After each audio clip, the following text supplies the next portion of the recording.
हमें क्या पाप, स्पष्ट शब्द समझो, पूर्व का किया हुआ पाप आज जब करोगे, पूजा पाठ करोगे तो भी शांति नहीं मिलेगी जब तक वो नष्ट नहीं हो जाएगा।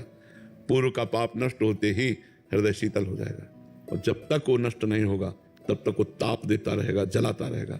ये पाप है पूर्व के, इसलिए भजन करते रहो, शांति मिलेगी।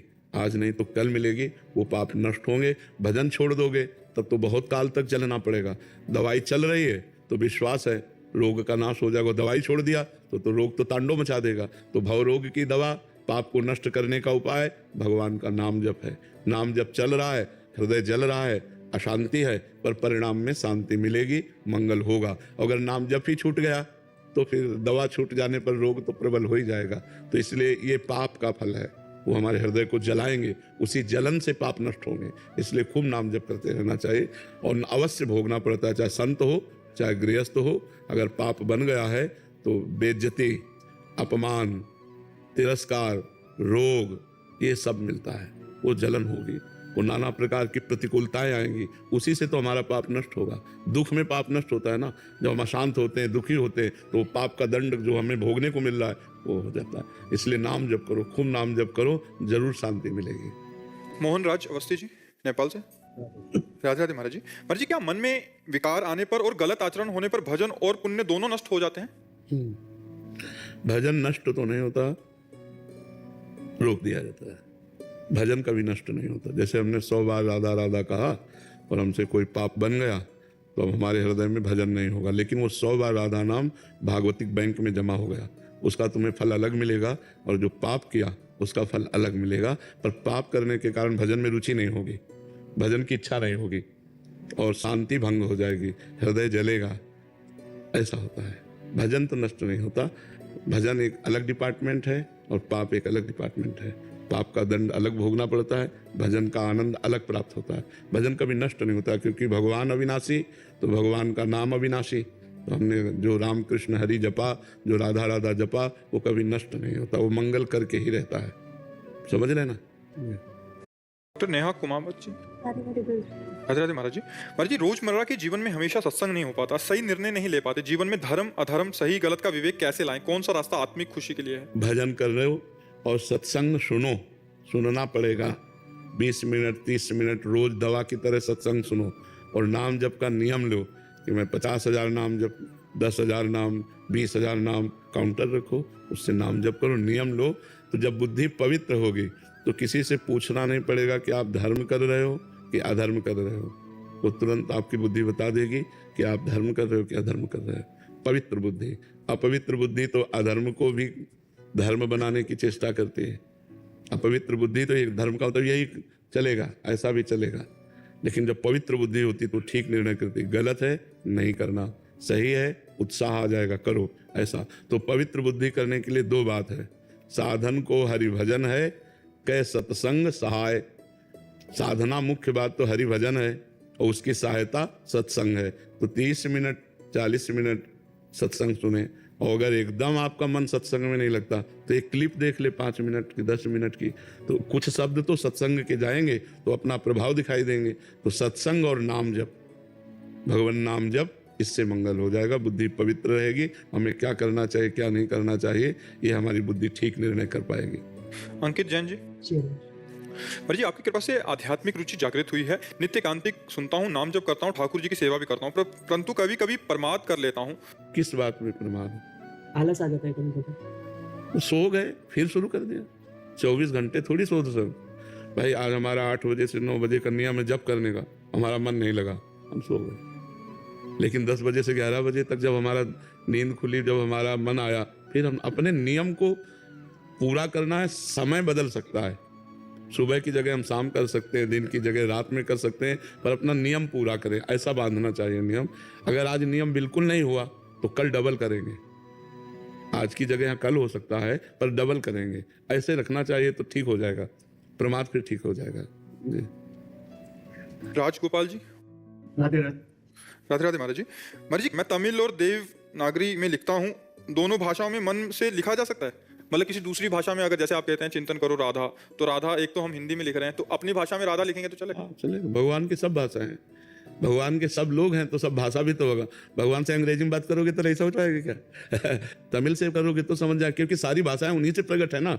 वो तो जगत गुरु है, वेद भाषा उन्हीं से प्रकट है, सब भाषा उन्हीं से प्रकट है, सब उन्हीं से। तो जो जिस भाषा वाला है हम तुम नहीं समझ सकते, लेकिन भगवान समझ सकते हैं। भगवान तो उसकी भी समझते हैं जो कोई भाषा नहीं बोल सकता, जो कोई भाषा नहीं बोल सकता, भगवान उसकी भी भाषा समझते हैं। सर्वज्ञ है भगवान का एक नाम, सर्वज्ञ है। सर्वज्ञ माने सब ज्ञान, उन्हीं से सब ज्ञान प्रकट होता है। तो लिखिए, आप तमिल भाषा में लिखिए, भगवान उसको देख रहे हैं। अमित कुमार जी गुजरात से। राधे राधे महाराज। राधे राधे महाराज जी। महाराज जी, एक एकांतिक वार्तालाप में आपने मन को भगवान कहा था और एक एकांतिक वार्तालाप में उसको आपने दुश्मन मानने को बोला। तो महाराज जी, इस बात में महाराज जी अंदर का जो स्वरूप है वही मन है जिसको हम जैसा बनाना चाहें वैसा बन जाता है, यानी कि मन, आत्मा, सूक्ष्म शरीर ये सब एक ही है? वैसे तो एक के सिवा दूसरा कुछ है ही नहीं, पर जब विस्तार हो जाता है तो उसी को अलग अलग वर्णन करते हैं। कंस में भी वही भगवान है, एक परम महाभागवत देवर्षि नारद जी में भी वही भगवान है। तो देवर्षि नारद जी जाते हैं तो भगवान उनकी पूजा करते हैं और कंस का मर्दन करते हैं। इसे लीला कहते हैं भगवान की। गीता में भगवान ने मन को कहा, इंद्रियाणाम मनश्चास्मि, इंद्रियों में मैं मन हूँ। और यही मन जब गलत मार्ग में चला जाता है तो बोले बड़ा दुष्ट है ये, इसका मन बड़ा दुष्ट है, देखो कैसे कैसे आचरण कराता है। तो सही पूछो तो जो सत्ता है वो अच्छे में भी है और बुरे में भी है। लेकिन जब अच्छाई की तरफ हम बढ़ते हैं तो हमें सुख और शांति मिलती है, और जब बुराई की तरफ बढ़ते हैं तो दुख और अशांति मिलती है। तत्व तो वही है, उसी से स्वर्ग बना है, उसी से नरक बना है, उसी से पापी बना है, उसी से महात्मा बना है, उसी से अच्छा बुरा सब कुछ वही बना हुआ है। जब ये ज्ञान हो जाता है तो जीवन मुक्त हो जाता है मनुष्य। पर ये ज्ञान करने के लिए ही ये चर्चा की जाती है कि वही मन भगवान है और वही मन पापी है। जब पाप के आचरण में चला गया तो पापी हो गया, और भगवान के मार्ग में चला गया तो भगवान हो गया। ऐसा है, समझ पा रहे हैं आप? रेखा जी जोधपुर से। श्री हरिवंश महाराज जी। महाराज जी, भजन और चिंतन में क्या अंतर है? वैसे भजन का तात्पर्य सेवा होता है, भजन का तात्पर्य माला चलाना नहीं होता, उसे जप कहते हैं। जो माला चलाना है या काउंटर से, उसे जप कहते हैं। जो बैठ करके ऐसे उसे चिंतन कहते हैं। जैसे नाम का चिंतन, राधा राधा राधा, रूप का चिंतन, धाम का चिंतन, लीला का चिंतन, भगवान के गुणों का चिंतन, वो चिंतन अंदर की वस्तु है। और जो भजन है वो सेवा है। वो दो प्रकार की होती है, प्रगट सेवा और मानसिक सेवा। प्रगट सेवा में ठाकुर जी विराजमान करके उनकी सेवा परिचर्या, और मानसिक सेवा में मन में ठाकुर जी विराजमान करके मानसिक वस्तुओं से सेवा। तो भज धातु सेवायाम, भजन का मतलब सेवा होता है। माला चलाने का जप कहते हैं, जो ऐसे है उसे सुमिरन और चिंतन कहते हैं। तो इसीलिए हनुमान जी महाराज दो बातें कही, कहा हनुमंत विपत्ति प्रभु सोई, जब तो सुमिरन भजन न हो। सुमिरन और भजन दो कहा ना, तो सुमिरन अलग हुआ और भजन अलग हुआ। भज धातु सेवायाम, भजन का मतलब सेवा, सेवा और सुमिरन ही जीवन की सार्थकता है। ठाकुर सेवा करें, समाज सेवा करें, परिवार सेवा करें, देश सेवा करें, जो हमसे बन जाए भगवत सेवा करें और भगवान का चिंतन करें, सुमिरन करें, नाम गुण रूप लीला धाम। रूपम जी दिल्ली से। राधे राधे महाराज जी। महाराज जी, ये सत्य है कि गुरु साक्षात परब्रह्म स्वरूप है, फिर भी हम गुरु की पूर्ण रूप से वैसी कदर नहीं करते और समर्पित नहीं होते। ऐसा क्या करें कि गुरु के वचनों ही हमारा जीवन हो जाए? और जब हमारा हृदय निर्मल हो जाएगा तब गुरु को परब्रह्म मान सकते हैं। नहीं तो हमारी दृष्टि मानुषिक बुद्धि में रहती है। मनुष्य है, साधक है, संत है, ब्रह्म है, ऐसा अगर अनुभव हो जाए तो फिर मोक्ष ना हो जाए। भाई अब किस भगवान के दर्शन करने, मैंने तो भगवान के दर्शन पा लिए।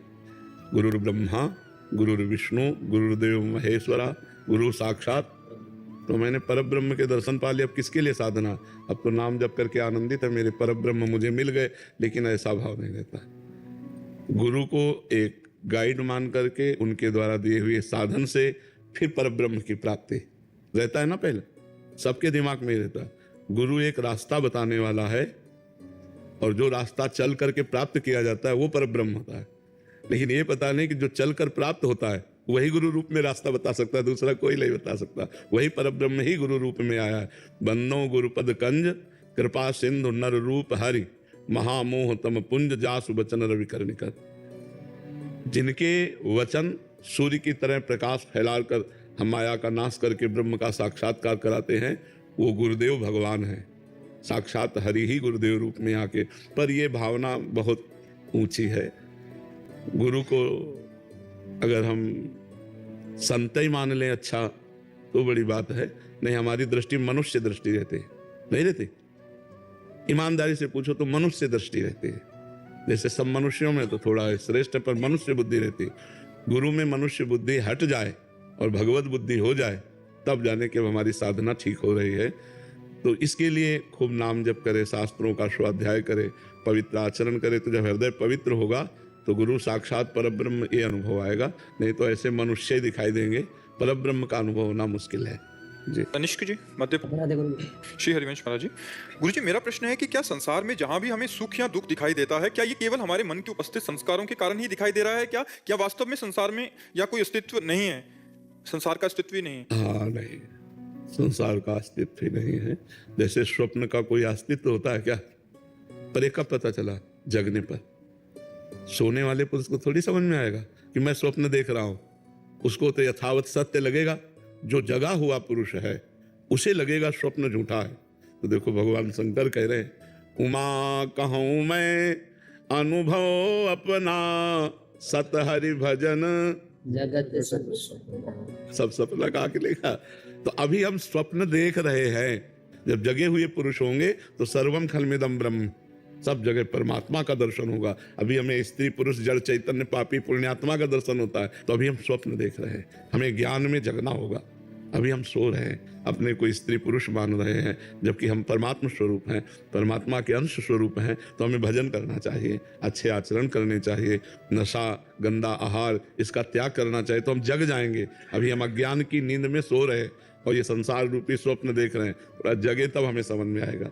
और गुरु जी, जब इंद्रिया किसी भोग को देखती है तो स्टार्टिंग में तो मतलब अच्छा करता है, जैसे भजन के माध्यम से ऐसा ज्ञान हुआ तो सिहा जब मतलब वो मतलब एक तरीके से अंदर मतलब वो मसल नहीं देता, अंदर इतनी मतलब व्यथा पैदा करता है और फिर मतलब इच्छा ही खत्म हो जाती है। फिर ऐसा फिर उसके बाद हाई क्वालिटी का उससे अच्छा कोई आएगा वो, तो फिर उसमें फिर यही प्रक्रिया दोहराएं फिर ऐसे ऐसे जब भजन बढ़ाते चले जाओगे तो सब भोगों से वैराग्य हो जाएगा।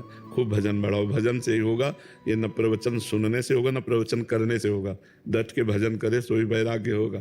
खूब भजन करे तो भोगों से रति हट जाएगी। मानसिक में भी वही स्थिति रहती है। उपांशु तक तो ठीक चलता है, मानसिक में भी एक दो टाइम के बाद इसीलिए जब तक मन पवित्र न हो तब तक उपांशु में ही जप करना चाहिए। जी नाम जी है जपि जागे जोगी, नाम जी माने जिभ्या से, तो उपांशु जिभ्या तो ठीक चल। पर उसमें आपने जो नाम का बताया ना कि वो नाम देखो आप, उससे बहुत सारा प्रॉब्लम ऐसे ही सॉल्व हो गया। वो अभी तक बहुत प्रॉब्लम हो रहा था, पर जैसे ही आपका सुना वो वाला, उससे महाराज जी बहुत मतलब। और जब ये मानसिक में पहुंच जाएगा तो सिद्ध पुरुष होगा। फिर क्या, जब मन में निरंतर भगवान का सुमिरन चल रहा तो आनंद की फिर लहर जो आएगी उसी में डूब जाएगा साधक। हाँ, बस चुपचाप चलते रहो। बस चलने में फिसलना बहुत है। इसमें इस मार्ग में चलने में फिसलना बहुत है। जैसे आप अच्छे से चल रहे हो तो विश्वास ना करो कि अच्छे से चल रहे हो। काई का मार्ग है, जब तक मंजिल पार ना हो जाए। जैसे नहीं कहते कि अब 10 हाथ रह गए तो 10 हाथ में भी मुंह भरा गिर सकते हो। बहुत चढ़ाई चढ़ाए, 10 हाथ रह गए, फिसल के फिर गिर सकते हो। बस कदम मजबूत जमाता चला जाए। पर स्त्री संबंध त्याग, पर धन का किसी तरह से भी अपहरण नहीं, कोई भी पराये हक का भोजन नहीं, नाम जप, दूसरों का हित, गंदा व्यवहार नहीं। तो कदम मजबूत बढ़ाते चले जाओ तो भगवान के नजदीक। नहीं भैया, ऐसी फिसलन है पता ही नहीं चलता, फिसल जाता है। ये ऐसी फिसलन है कि इसमें फिसलते समय पता नहीं चलता, बड़ा अच्छा लगता है। फिसलते समय अच्छा लगता है, और जब फिसल चुका तो यार गिर गए, यार कैसे हो गया, अब कैसे हो गया, तो फिसल चुके। इसलिए नाम जप और सावधान।